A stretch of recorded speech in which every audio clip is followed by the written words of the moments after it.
잠시 후면 안철수 대표가 스스로 내놓은 세 개의 정당을 식당으로 비유했거든요. 그 비유에 동의하실지 안 하실지는 전적으로 시청자 여러분들의 몫입니다. 잠시 후에 소개해드리겠습니다. 일단 오늘 안철수 대표도 열심히 다녔죠. 네, 그렇습니다. 오늘도 수도권 유세에 네. 집중을 했는데요. 자, 보시면 서울 광진을 시작해서 네. 중성동, 은평, 그다음에 인천의 부평을 가고요. 또 안산의 단원 상록을 갑니다. 네. 여기 몇몇 간 곳들이요. 의미가 네. 있습니다.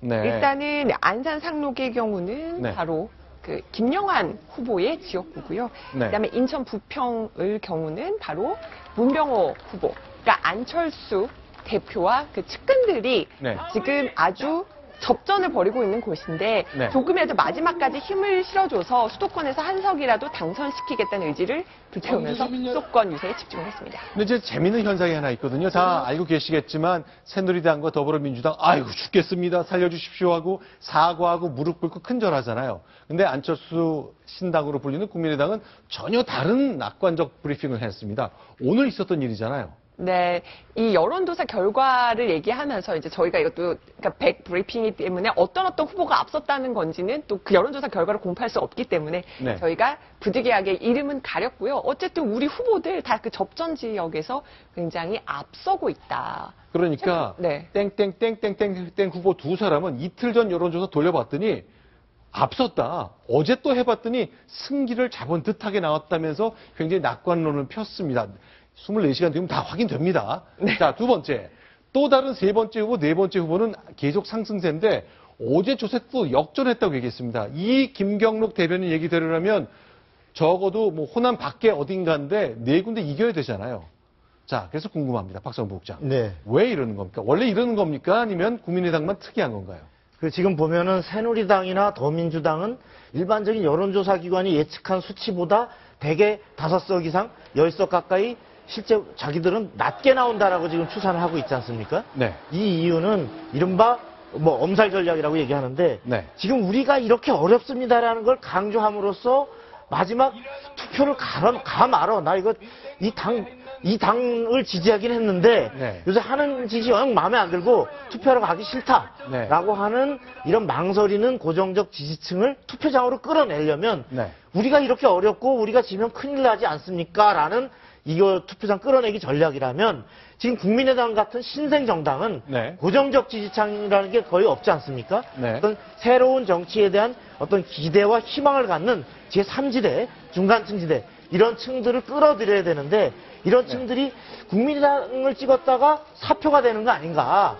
이 후보들이 지금 과연 당선권에 넘어설 수 있는가? 이런 거에서 다소가 고개를 갸웃거리고 있을 때 네. 아니다. 우리 당 후보가 확실하게 이번에 된다라고 하는 것을 오히려 강하게 이렇게 선전을 함으로써 네. 와서 찍으라. 네. 이러한 일종의 그 밴드웨건 네. 이펙트라고 하는 네. 소위 얘기하는 그 마차 효과. 올라타기. 이렇게 동반 여기 잘 나가는데 가서 찍어야 사표 안 되겠다. 이런 네. 효과를 노리는 이런 전략이라고 보입니다. 자, 그래서 그런지 지금 보시는 안철수 대표는 오늘 좀 색다른 선거운동을 했죠. 천상 차장, 이게 어떤 장면인가요? 네, 안철수 대표가 저도 IT 전문가답게 네. 대중에 이제 인터넷 생방송을 하면서 저렇게 옆에 댓글들을 이렇게 올리고 하면서 젊은 층의 투표를 독려하고 있는 화면입니다. 그동안 유세 기간 내내에서도 자기 집 앞에서 또는 카페에서 인터넷 생방송을 통해서 유권자들, 젊은 유권자들과 소통하는 모습을 보이면서 네. 젊은 사람들의 표심을 잡기 위한 노력을 계속해 왔습니다. 자, 앞서 소개해드린 대로 안철수 대표, 이제 정당을 식당으로 비유하자면 최근에 신장 개업했잖아요.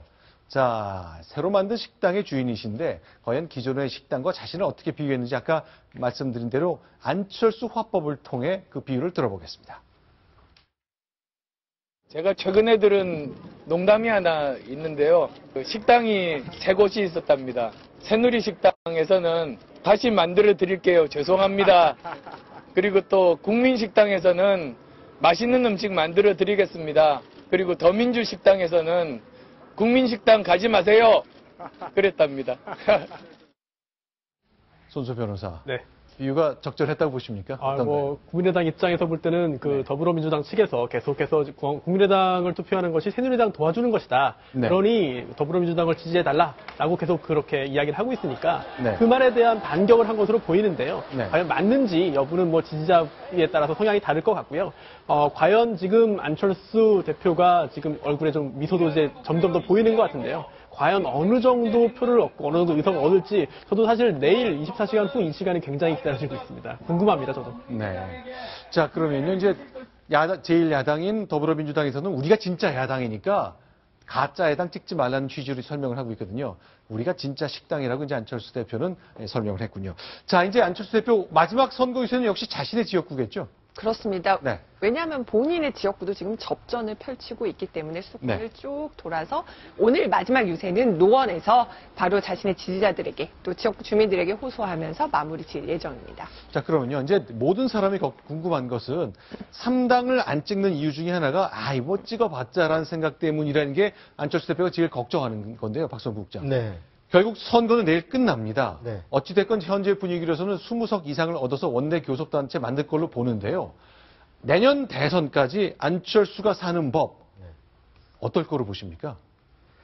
그 안철수 대표는 아마도 네. 이제 교섭단체를 넘어서 흔히 자체 평가하고 있는 걸로 30석에서 35석 가까이 만일에 얻는다고 하면 네. 이제 야권의 주도권은 특히나 어떤 가장 중요한 야당의 기반 지역인 호남에서의 네. 우위를 차지한다고 하면 아마 이것으로 야권 자체가 재편을 본격적으로 국민의당 중심으로 해야 된다. 네. 이런 부분을 적극적으로 들고 나올 것입니다. 네. 그래서 이제 낡은 정당, 더민주는 이제 더 이상 그 정권 대체 세력이 될 수 없고 국민의당 중심으로 참신한 인재들 더 끌어들이고 또 아마 더민주에서도 뜻을 같이 하는 사람들을 본인들이 중심으로 돼서 끌어들이겠다 이렇게 할 텐데 그러나 우선 1차적으로는 시험대가 네. 원내에서 이제 30석 가까운 의석을 갖고 새누리당과 일종의 캐스팅 보트 역할을 해야 되는데 네. 어떤 외교 안보 또 당면한 경제 활성화 법안 네. 여기서 얼마나 국민들에게 어필할 수 있는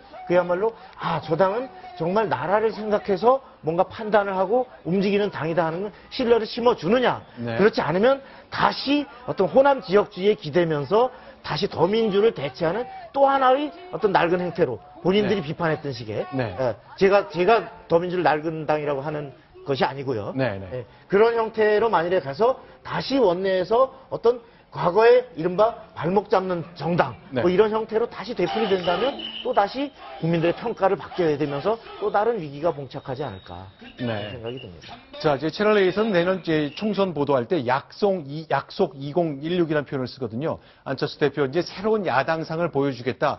법안 내용도 그렇고 국회를 운영하는 방식도 그렇고 과거의 야당과는 다른 모습을 보이겠다고 약속을 했기 때문에 이제 안철수의 선거 유세는 오늘 끝나겠지만 새로운 약속 이행을 우리 온 국민이 지켜봐야 되는 건 이제 내일 시작될 겁니다.